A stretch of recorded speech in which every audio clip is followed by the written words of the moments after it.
Welcome coin enthusiasts and curious collectors alike. I'm talking about three extraordinary US nickels from the mid to late 20th century that have been quietly gaining value while hiding in plain sight. These aren't your typical rare coins from centuries past, these are modern treasures that could be sitting in your change jar right now. The 1957, 1976, and 1980 Jefferson nickels each tell a unique story of minting errors, historical significance, and collecting passion. So before you cash in that jar of change, you might want to hear what I have to say about these overlooked numismatic gems. Let's start our journey with the 1957 Jefferson nickel, a coin that exemplifies how even the smallest minting variations can create tremendous value in the numismatic world. The year 1957 marked the height of the Cold War, with the space race just beginning after the Soviet Union launched Sputnik that October. Meanwhile, at the US Mint, billions of coins were being produced to meet the demands of America's booming post-war economy. The 1957 Jefferson nickel isn't inherently rare in its standard form. The Philadelphia Mint produced over 38 million of them, and the Denver Mint added another 136 million marked with the D mint mark. But here's where our story gets interesting. Among these millions of coins, a small number featured a particular double die obverse error that has become legendary among serious nickel collectors. For those who may not be familiar with minting terminology, a double die error occurs during the manufacturing of the die used to strike the coins. When the master die impresses the design onto a working die, any slight movement can create a doubling effect. In the case of the 1957 double die nickel, this doubling is most visible in Jefferson's profile, particularly around his eye, ear, and the lettering of Liberty and the date. What makes this error particularly valuable is its subtlety combined with its scarcity. Unlike some more obvious double die errors like the famous 1955 Lincoln cent, the 1957 double die nickel requires a trained eye or magnification to spot, which means many examples may have circulated unnoticed for decades.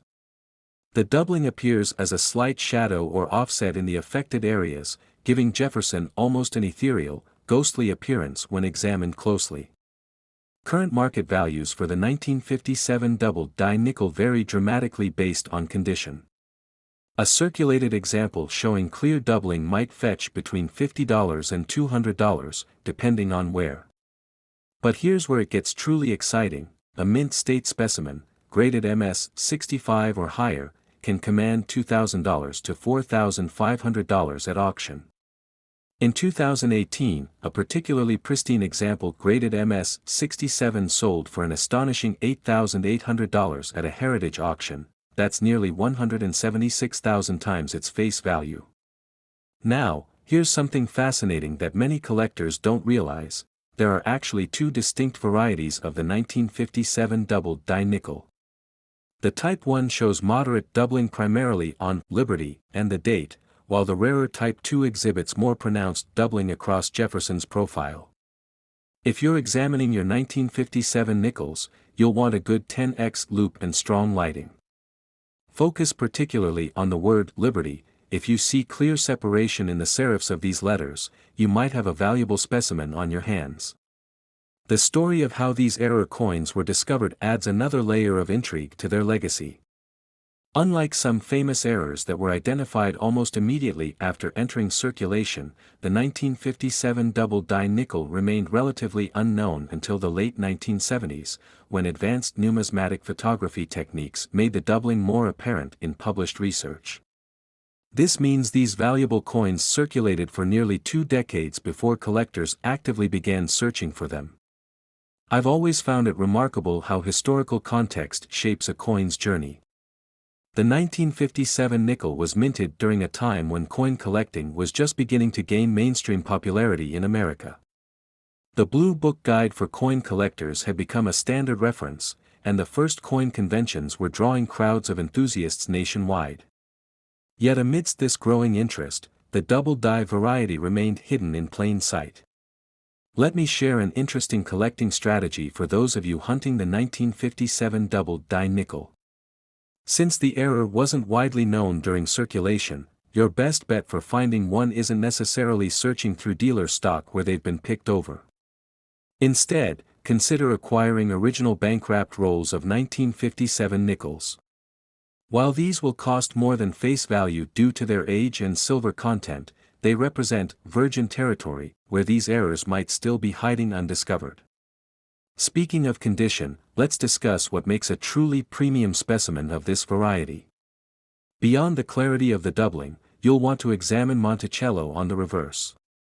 A strong, full strike on the steps of Jefferson's home is critical for maximum value. Collectors refer to these as full steps nickels, where 5 or 6 distinct steps are clearly visible. A 1957 double die with full steps is extraordinarily rare and would represent the pinnacle for specialist collectors. There's also a fascinating metallurgical aspect to consider with 1957 nickels. By this time, the U.S. Mint had fully standardized the 75% copper, 25% nickel composition that continues today. However, subtle variations in the mixing of these metals created coins with slightly different tones. The most desirable 1957 nickels display a lustrous silver-blue tone rather than the more common warm gray appearance.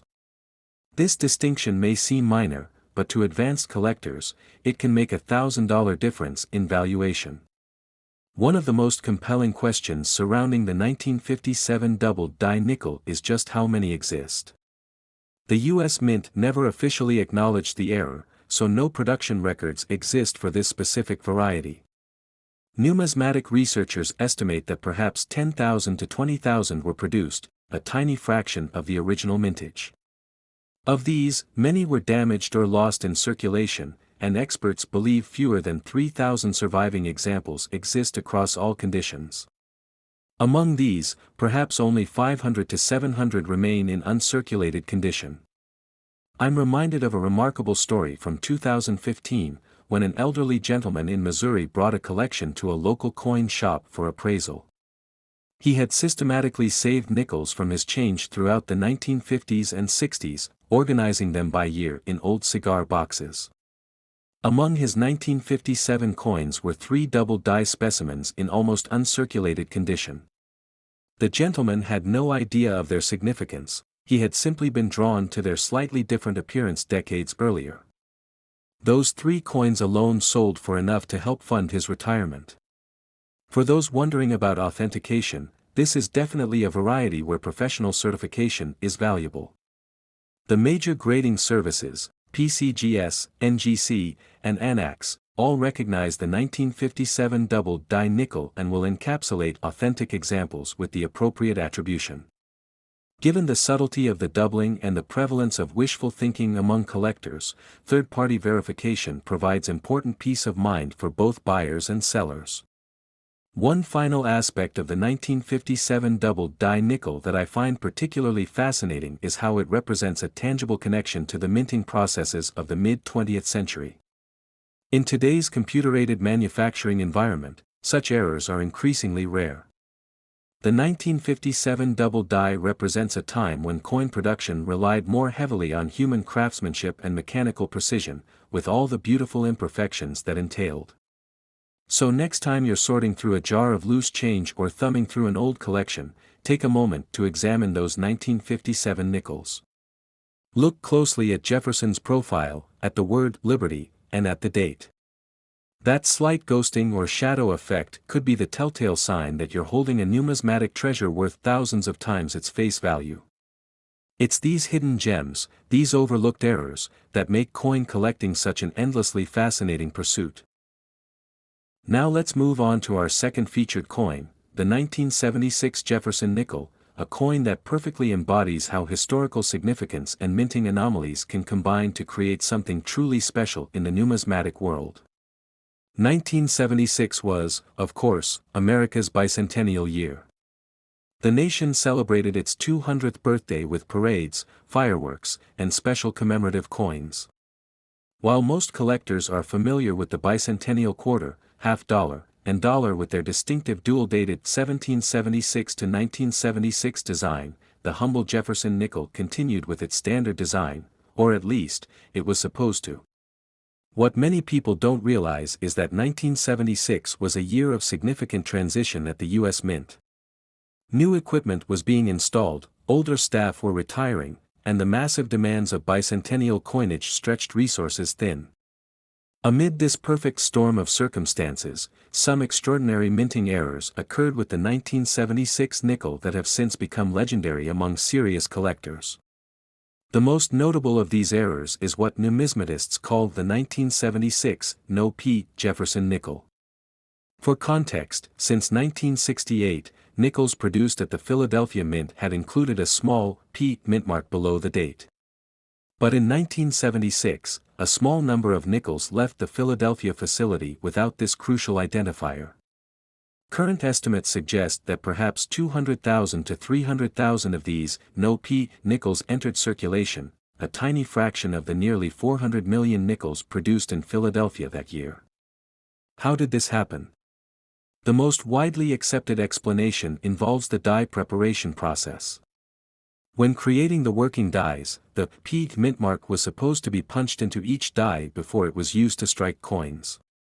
In the hectic production environment of the bicentennial year, a batch of dies apparently missed this crucial step and was put into service without the mint mark.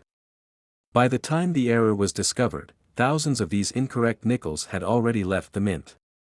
What makes this error particularly intriguing is that unlike many minting mistakes that are immediately obvious, the missing P mint mark is subtle enough that these coins circulated widely before collectors began to take notice. I always find there's something romantic about the idea of valuable rarities hiding in everyday pocket change, and the 1976 no-P nickel perfectly exemplifies this collector's dream. Current market values for the 1976 no-P nickel vary widely based on condition. A circulated example in good condition might bring $50 to $100, while uncirculated specimens can command $500 to $2,000. The true premium specimens, however, are those graded MS 66 or higher with full steps on Monticello. In 2019, a virtually perfect MS 67 full steps example sold for an astonishing $7,200 at auction, that's 144,000 times its face value. But the no-P variety isn't the only treasure hidden among 1976 nickels. There's also the fascinating 3.5 legs buffalo error. Now, you might be thinking, wait, the buffalo nickel was discontinued in 1938. And you'd be right. This unusual error occurred when a Jefferson nickel die somehow became contaminated with elements from an old buffalo nickel die during the hubbing process. The result is a coin that shows normal Jefferson details on the obverse, but when you look closely at Monticello on the reverse, you can see faint outlines of a partial buffalo and Native American profile ghosted into the design. Only about 24 authenticated examples of this mule error have been documented, making it one of the rarest modern U.S. coin varieties. When one surfaces at auction, which happens perhaps once every few years, prices typically exceed $10,000 regardless of condition. A particularly well-preserved specimen sold privately in 2017 for a reported $18,500. What I find particularly fascinating about these 1,976 nickel varieties is how they connect to the broader historical context of their time. The bicentennial was a moment of immense national pride but also came during a period of economic uncertainty with rising inflation. The U.S. Mint was producing more coins than ever before, yet the intrinsic metal value of these coins was steadily declining relative to their face value. In this environment of mass production, these rare errors serve as unique artifacts of American history. There's a wonderful collecting strategy one like to recommend for those hunting 1976 nickel varieties: focus on original bank-wrapped rolls from the Philadelphia Mint. These rolls, if truly unopened since 1976, have a statistically higher chance of containing the no-P variety than randomly assembled collections. Yes, you'll be paying a premium over face value, but the potential reward makes it one of the more exciting treasure hunts in modern U.S. coinage. The telltale signs of authenticity for a genuine 1976 no-P nickel require careful examination. First, confirm that there's genuinely no mint mark where the P should be below the date. Next, examine the area with magnification to ensure the mint mark wasn't simply polished off, a common counterfeit technique. Authentic examples show the same surface texture in the mintmark area as the surrounding field, with no evidence of tampering.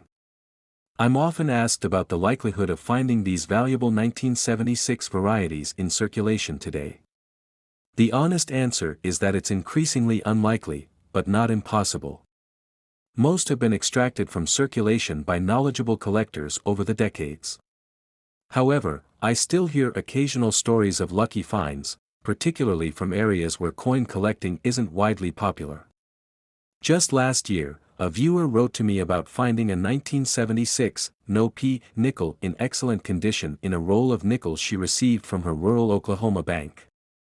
The condition spectrum for 1976 nickel varieties follows typical patterns for modern coinage, but with some interesting nuances. While most 1976 nickels were struck with moderate to good pressure, creating well-defined details, the No-P variety seems to have a higher percentage of weakly struck examples. Numismatic researchers speculate that the dies without mint marks may have been used longer than standard protocol recommended, resulting in more weakly defined features, particularly on Monticello's steps. This brings us to an important authentication tip. When examining a potential 1976 No-P nickel, don't be immediately discouraged by somewhat weaker details on Monticello. Unlike with many other valuable coins where sharp striking is essential, this slightly weaker strike can actually be consistent with authentic examples of this variety.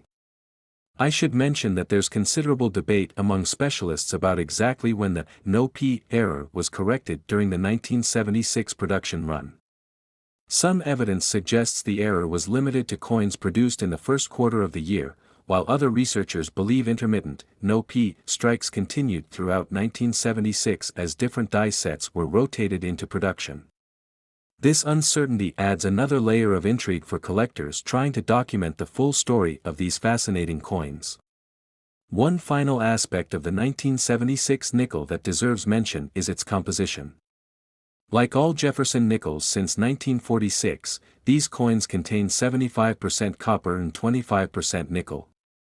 However, metallurgical analysis of some 1,976 specimens shows slight variations in this ratio, with some examples containing as much as 77% copper. While these compositional variations don't significantly affect value, they provide interesting insight into the somewhat inconsistent quality control during this busy production period at the U.S. Mint. So next time you're sorting through your change or browsing through an inherited collection, pay special attention to those 1976 Jefferson nickels. Look carefully for the absent P mint mark or, if you're extraordinarily lucky, that ghostly buffalo outline on the reverse. These coins represent a perfect intersection of historical significance, minting error, and genuine rarity, the trifecta that creates truly valuable numismatic treasures. And now we come to our third remarkable coin, the 1980 Jefferson Nickel, a coin that perfectly demonstrates how even in the modern era, extraordinary minting anomalies can create tremendous collector value seemingly overnight. While the 1980s might not seem like a prime era for rare coins, this particular nickel tells a different story. The early 1980s were a time of significant economic turbulence in America. Inflation was running rampant, interest rates had skyrocketed, and the price of precious metals had surged to historic levels. In this environment, the U.S. Mint was under pressure to control production costs while meeting the increasing demand for circulating coinage. This pressure occasionally led to cutting corners, and in the case of the 1980 nickel, it created something truly special. The most valuable 1980 Jefferson nickel variety is what numismatists call the 1980 P. Jefferson Nickel Filled S, or sometimes the Filled Mint Mark variety. This error occurred at the Philadelphia Mint when the recessed areas of the P mint mark filled with grease, dirt, or other debris during the striking process.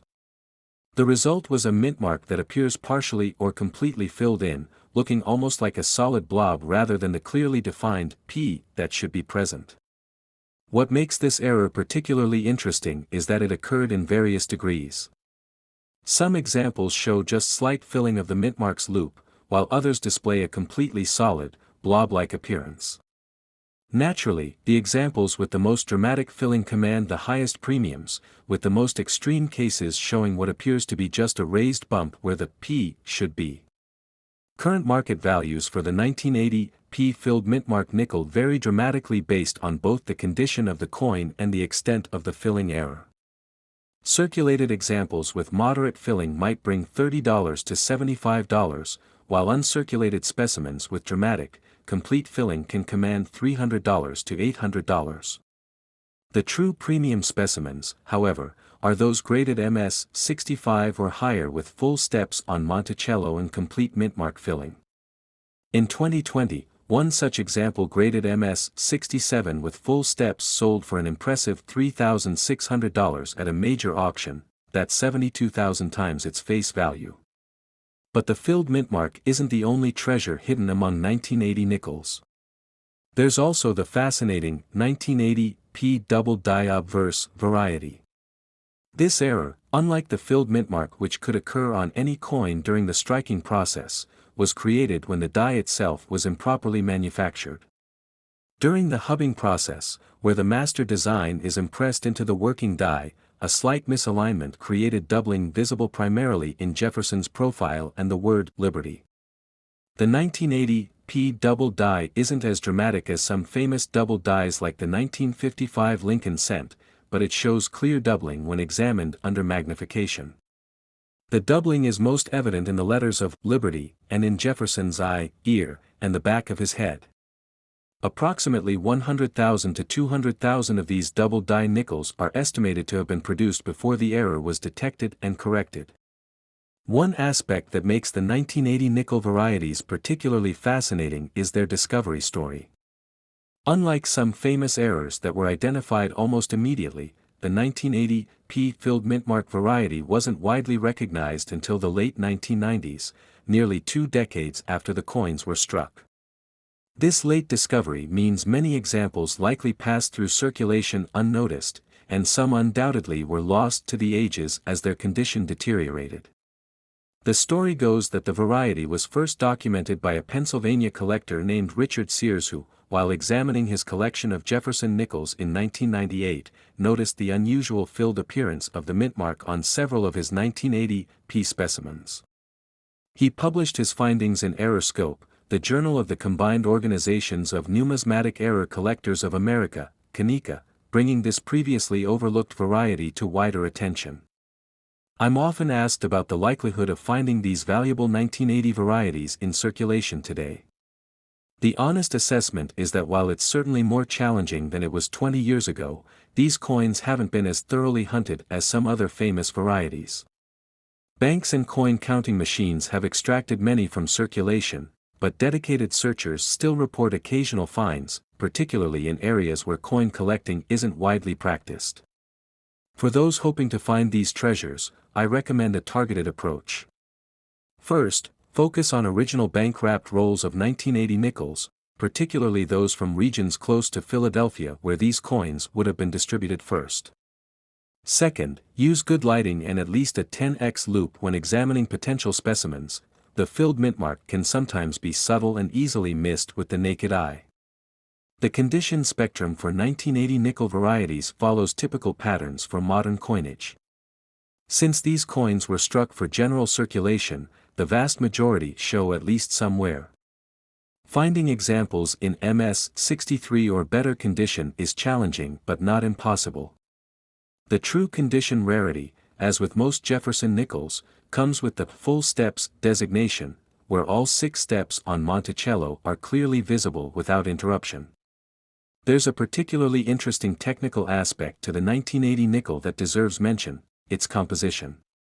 Like all Jefferson nickels since 1946, these coins contain 75% copper and 25% nickel. However, 1980 marked a period when the U.S. Mint was experimenting with various metal compositions in anticipation of potentially rising copper prices. Metallurgical analysis of some 1980 specimens has revealed slight variations in the copper-nickel ratio, with some examples containing as little as 73% copper and as much as 27% nickel. This composition variation doesn't generally add value, but it provides fascinating insight into the mint's ongoing struggles with metal costs during this inflationary period. It also means that even among ordinary 1980 nickels without the error varieties, there are subtle metallurgical differences that might interest the scientific-minded collector. I should also mention an unfortunate reality in the world of error coin collecting: counterfeits. As awareness of the 1980 P-filled mintmark variety has grown, so too have attempts to create fake examples. The most common method involves using a small tool to intentionally damage or obscure the mintmark on ordinary 1980 P nickels. Authentic examples show no evidence of tooling or manipulation. The filling occurred during the striking process and has a smooth, natural appearance consistent with dye-filled recesses. One authentication tip I always share: examine the area around the mintmark under magnification. On genuine examples, the field surface surrounding the filled area shows the same texture and patina as the rest of the coin. On manipulated counterfeits, you'll often see scratches, tool marks, or inconsistent surface texture in the area where someone has attempted to alter the mintmark. There's a wonderful story that circulates among serious collectors about a lucky find in 2013. A Colorado teacher who used coins as math manipulatives in her elementary classroom noticed an unusual 1980 nickel while sorting through her teaching materials. That coin, which she had been using to teach counting for several years, turned out to be a superb example of the filled mintmark variety in nearly uncirculated condition. She later sold it for $650, a remarkable return on a 5-cent investment. What I find most compelling about these particular nickels is that they represent the accessible side of rare coin collecting.